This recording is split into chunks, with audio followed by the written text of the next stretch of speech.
All right, here with Yardman. It's no Robbie today, so you can relax. And we won 5-1, so you should be in a good mood, yeah? Yeah.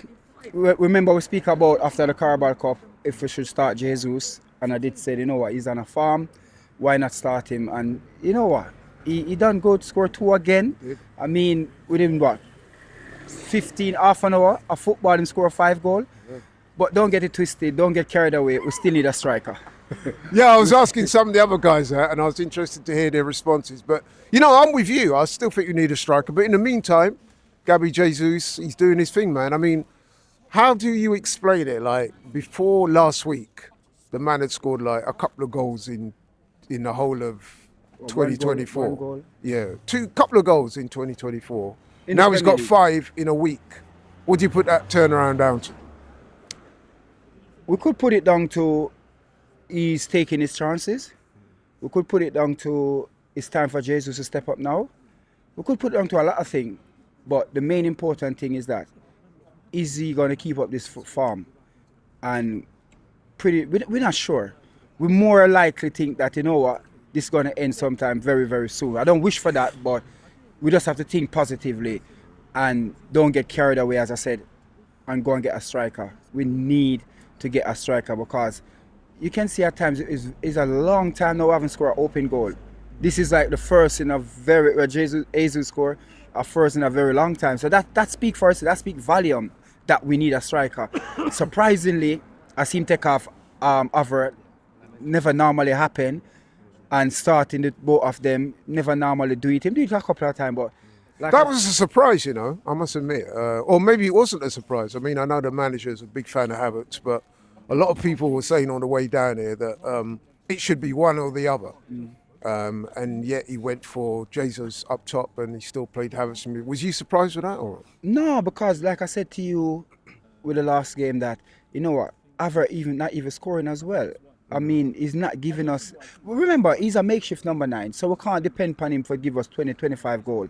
So when he score. And since him come to Arsenal, you know, embedding, and he's doing very well. Now him going, I mean, not scoring now, so we expect all of that. He did score today, though. Yeah, he did score today, and we were lucky for get them 2 tap in.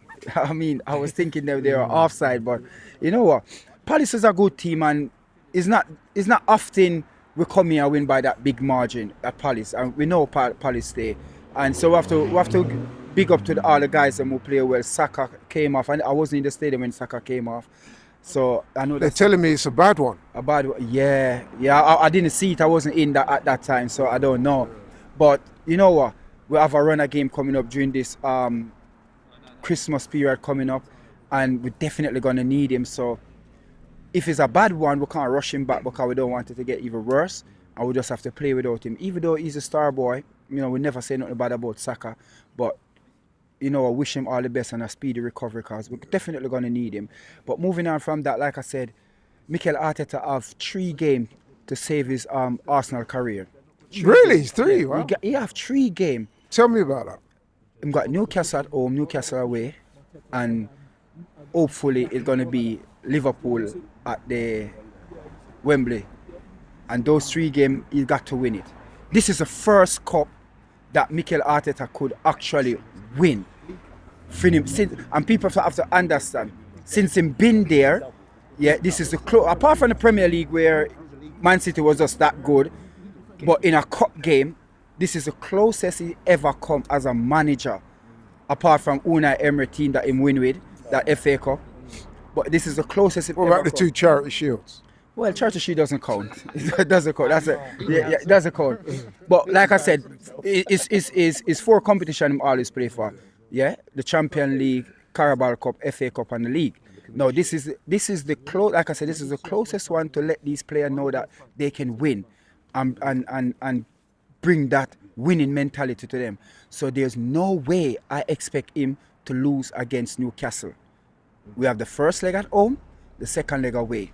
We more likely know it's going to be Liverpool at the Wembley Arena.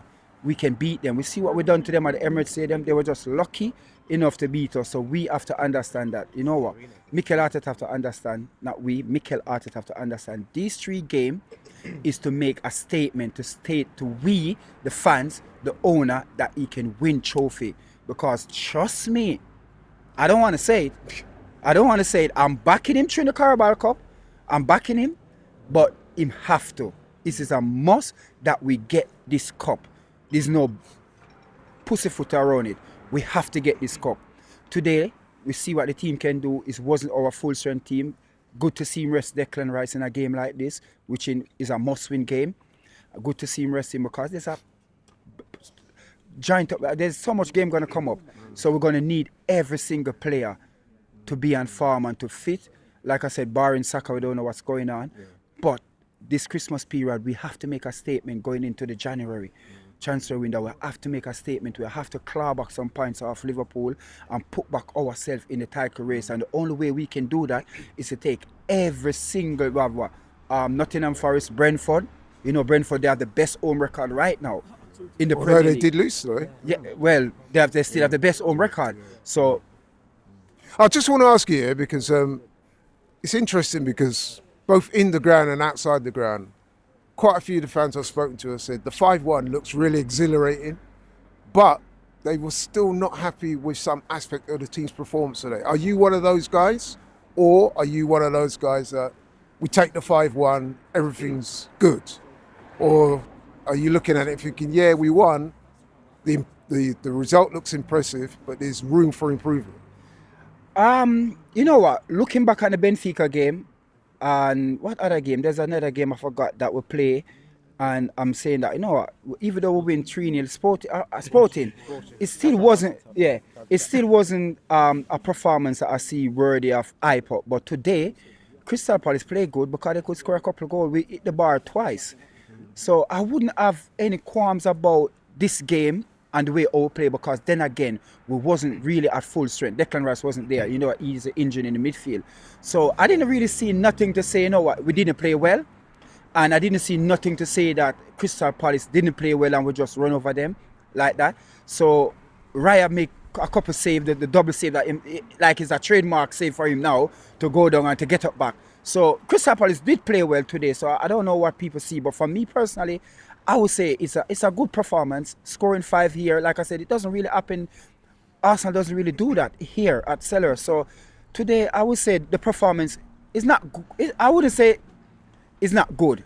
The performance is okay, and we just need to step up on it. We just need to be more ruthless, because coming into like I said, the serious part about it is the next couple of games coming up, and we need to get every single part. We cannot drop points anymore. If we drop points in the Premier League, I'm telling you, it's over. It's over. Okay, you made your point. Well said. Thank you very much.